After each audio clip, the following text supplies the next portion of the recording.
화면 부탁드립니다. 예.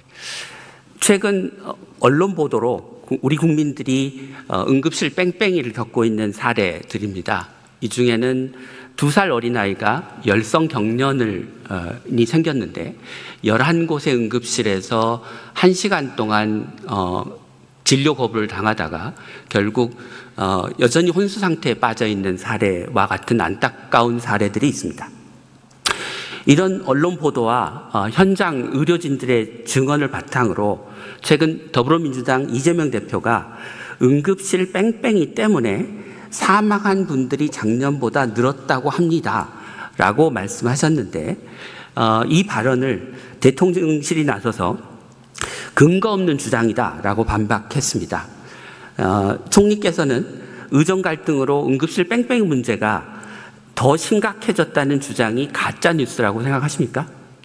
저는 더 심해질 가능성이 있다고 봅니다. 왜냐하면 12,000명 가까운 인력들이 빠졌거든요. 그러니까 그거는 의원님께서도 여러 번 의료계획에 대한 최고 전문가로서 여러 의견들을 그동안에 쭉 말씀해 주신 것을 제가 잘 마음에 새기고 있습니다.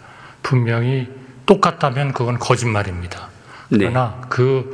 그 효과를 최소한으로 나쁜 효과를 줄이고 그런 거를 거치면서 모두 다 협력해서 제대로 된 의료개혁을 함으로써 국민께 보답해야 된다 이렇게 생각합니다. 네, 응급실 뺑뺑이가 늘었다라는 답변으로 이해하겠습니다. 다음 슬라이드 보여주시죠. 보시는 그림은 권역응급센터, 대학병원급 기관 그리고 지역응급센터, 큰 종합병원급 기관에서 심정지, 급성심근경색, 뇌졸중 같은 중증 환자들이 다른 병원으로 몇 %나 전원되는지를 보여드리는 그림입니다.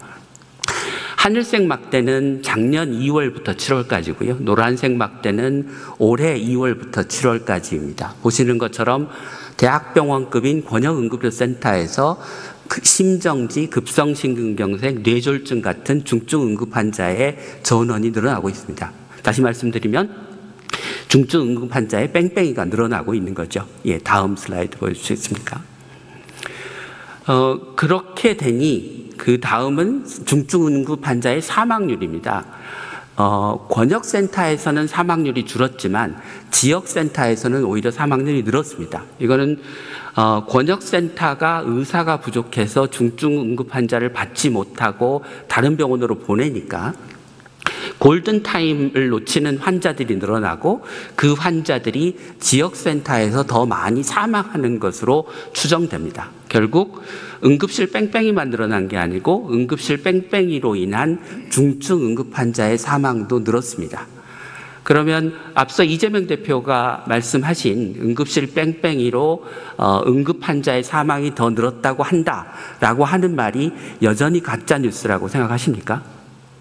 저는 그런 거에 대한 아주 통계를 우리 최고의 이 분야의 전문가인 우리 의원님께서 면밀하게 살피셨을 것이기 때문에 저는 지금 그 숫자를 달리 말씀드릴 숫자는 가지고 있지 않습니다. 다만 우리가 2004년, 2007년 이럴 때도 보면 많은 언론들이 보도를 한 것은 응급의료기관의 51% 의사가 부족하다. 응급실을 지킬 의사가 없다. 그거는 2008년 2월 10일 경향신문에 난 겁니다만 또 한국경제 같은 데서는 응급의료기관 60%가 미흡하다. 네. 끊임없이 이 미흡하다는 문제가 제기가 돼 있었기 때문에 이 문제가 더 이상 우리나라에 지속 가능한 최고 수준의 의료를 유지할 수 없다. 이렇게 우리 의원님께서도 여러 번 지적을 해주셨고 해서 이 개혁의 안을 고통스럽지만 해야 된다라는 그런 안을 만들었고 또 상당 부분이 우리 의원님께서 지적하신 사항들을 저희가 많이 수용을 했다. 저희는 그렇게 생각하고 믿고 있습니다. 제가 검토를 해본 바에 의하면요.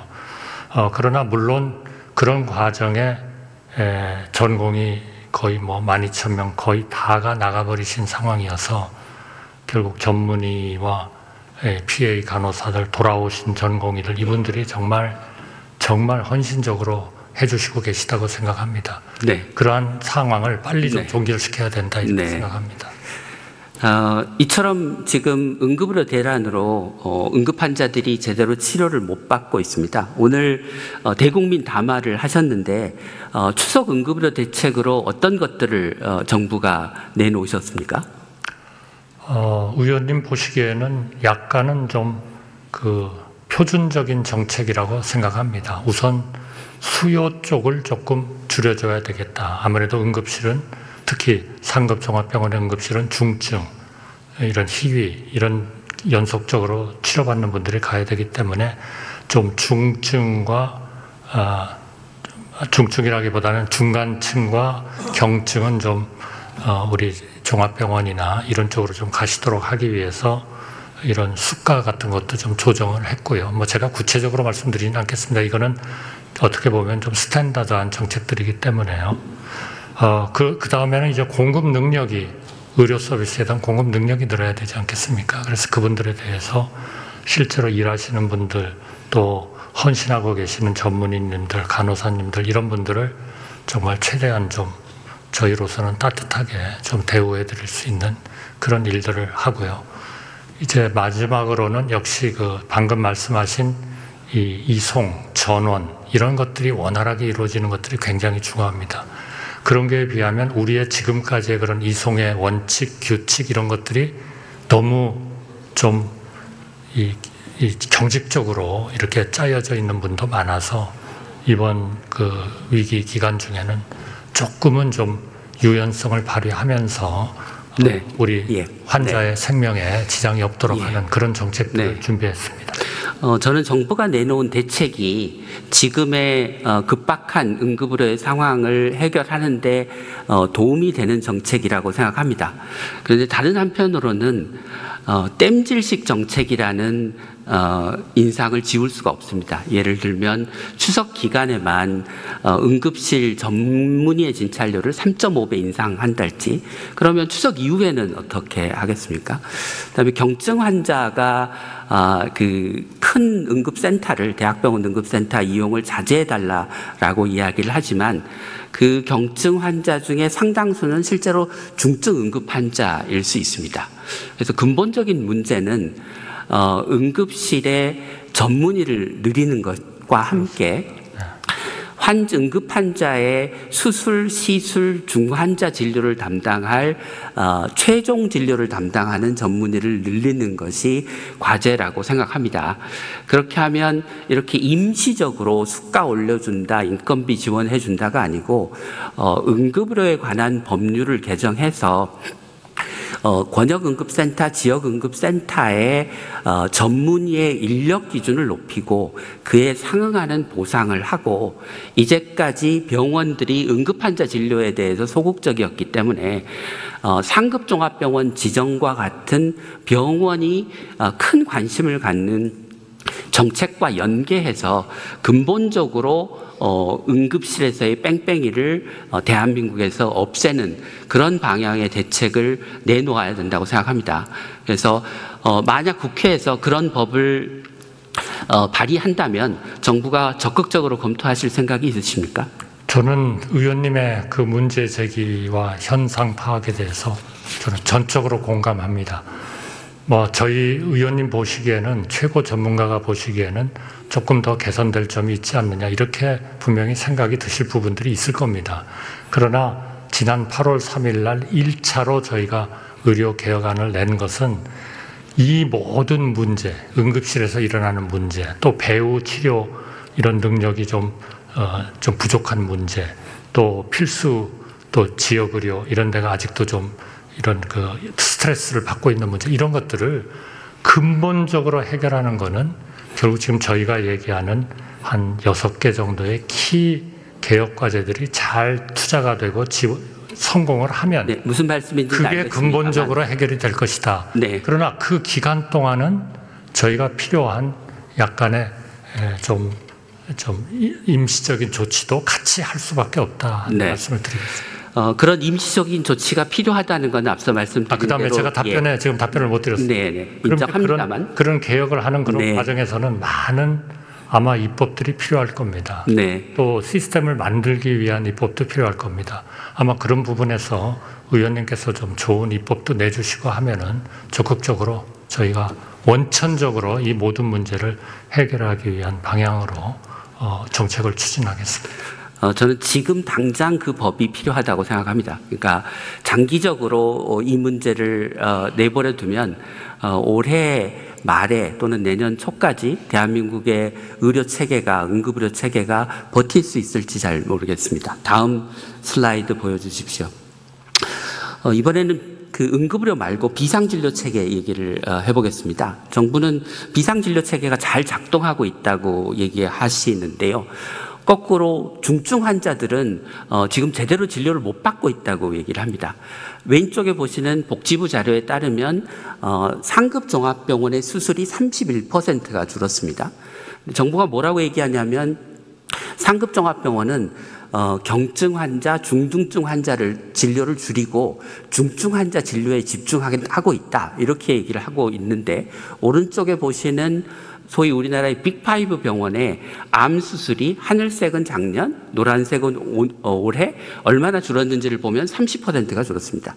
그게 무슨 얘기냐면 중증 환자 진료, 경증 환자 진료가 같은 비율로 줄었다는 것을 의미하고 정부가 이야기하는 비상진료 체계가 잘 작동하고 있다. 상급종합병원이 중증 환자 위주로 진료가 전환되고 있다라고 하는 말이 사실이 아니라고 하는 것을 보여주는 통계입니다. 여전히 총리님께서는 현재 비상진료 체계가 잘 작동하고 있고 중증 환자 진료에도 별 문제가 없다고 생각하십니까? 비상진료 체계는 그야말로 비상진료 체계입니다. 그게 단기적이든 중장기적이든 그런 상황보다도 더 잘할 수 있다면 지금의 비상진료 체계를 다 바꿔버렸겠죠. 그쪽으로. 그건 현실적으로 아니지 않습니까? 그러니까 이 모든 것은 이 의료 개혁을 통한 5가지, 6가지의 아주 핵심적인 그런 과제들이 큰 투자와 의료 건강보험의 개혁 이런 것들을 통해서 정상화가 됐을 때 모든 것이 우리가 바라는 그런 비전에 맞는 의료 체계가 될 겁니다. 그 과정은 분명히 우리에게는 오히려 조금씩은 참아야 되는 이런 상황이 될 거고요. 다만 그 상황이 심각하냐. 총리님. 이게 이제 중요한 문제다. 총리님. 생각합니다. 그렇기 때문에 제가 아무 문제가 없다. 저는 그런 얘기를 해본 적이 없고요. 아무 문제가 어떻게 없겠습니까? 어려움이 있죠. 그러나 어려움이 있지만 우리 모두가 힘을 합쳐서 좀 우리가 가야 하는 방향으로 좀 힘을 합쳤으면 좋겠다 하는 그런 기대를 가지고 있습니다. 다음 슬라이드 보고 마저 마무리 말씀드리겠습니다. 이렇게 지금 응급실 뺑뺑이가 늘어나고 제때 진료 받지 못하는 중증 환자가 늘어나니까 국민들의 불안이 굉장히 높아가고 있습니다. 내가 제때 진료를 못 받을 것 같다라고 생각하는 국민들의 비율이 79%고요. 피해신고센터에서 수술 지연으로 신고되는 건수가 전체의 56%나 됩니다. 앞서 이재명 대표의 발언에 대해서 근거가 없는 주장이다. 비상진료 체계가 잘 작동한다라고 하는 주장은 방금 총리님은 그게 어떻게 정상적인 체계이겠느냐라고 답변을 하셨지만 일반 국민들이 듣기에는 별 문제가 없이 지금 현재 우리나라 의료체가 잘 돌아가고 있다. 지금 상태로 별 문제가 없는데 왜 야당이 트집을 잡느냐라고 하는 것으로 들릴 수 있고 그렇게 정부가 답변을 하면 실제 어떤 문제가 있는지를 냉정하게 분석하고 근본적인 대책을 만들지 못한다고 생각합니다. 그 결과 지금 정부가 내놓고 있는 소위 땜질 처방과 같은 대책을 내놓고 있는 이유가 근본적으로 현재의 의료 대란, 그로 인한 국민과 환자의 피해를 솔직하게 인정하지 않고 있기 때문이라고 생각합니다. 총리님, 고통받고 있는 국민들, 피해를 입고 있는 환자들을 위해서 사과하실 생각이 없으십니까? 저는 사과를 할 생각은 없습니다. 왜냐하면 의원님께서 지금 지적하신 사항을 제가 대개 다 동의를 하면서도 그러나 그것은 궁극적으로 우리가 그런 과정을 다 극복하기 위해서 우리가 지금 이런 계획을 세우고 개혁을 하고 있는 겁니다. 그러니까 의원님께서도 지금 여러 번 올해 들어서 제가 의원님께서 말씀하신 거를 다 가지고 있지만 이러한 방향을 대개 지원해 주시는 말씀을 많이 하셨어요. 저희는 사실 큰 힘을 받았었습니다. 그런 의원님의 생각과 저희가 하려고 하는 생각은 많은 경우에 같았습니다. 물론 다른 부분이 있을 겁니다. 그렇게 잘 이루어지도록 하는데 우리가 힘을 합치고 의료계도 힘을 합치고 정부도 힘을 합치고 이렇게 함으로써 정말 우리나라를 지속 가능한 최고의 의료 수준을 가진 국가로 만들어야지 10년, 20년 전서부터 계속 응급실이 문제가 있고 필수 의료가 부족하고 지역 의료가 부족하다는 지적을 부탁드립니다. 받으면서 그런 시스템이 우리가 세계 최고입니다라고 얘기하는 거는 그거는 지속 가능하지 않다 하는 말씀을 드리고 싶습니다. 네, 저는 정부가 꼭 필요한 의대 증원과 의료 개혁을 하고 있다고는 생각하지만 제대로 잘 하고 있다고 생각하지는 않습니다. 그런 점에서 제대로 된 방식으로 잘못된 방식의 의대 증원 의료 개혁을 추진한 결과로 국민들이 입고 있는 피해에 대해서 정부를 대신해 대표해서 총리께서 사과하실 생각이 없느냐고 여쭤본 것입니다. 다음으로 의대 정원 배정과 관련해서 한 여쭤보도록 하겠습니다. 정부는 2,000명을 각 의과대학에 배정하면서 합리적으로 배정을 하셨다고 했는데요. 그 합리적인 배정 기준이 무엇이었습니까? 의원님, 혹시 허용하신다면 그 부분은 우리 좀 교육부총리로 하여금 좀 답변을 드리게 하면 어떻겠습니까? 네, 그렇게 하시죠. 네, 감사합니다. 네. 앞으로 좀 좋은 의견을 또 우리가 방향을 많이 좀 가르쳐 주시기 바랍니다. 네, 수고하셨습니다.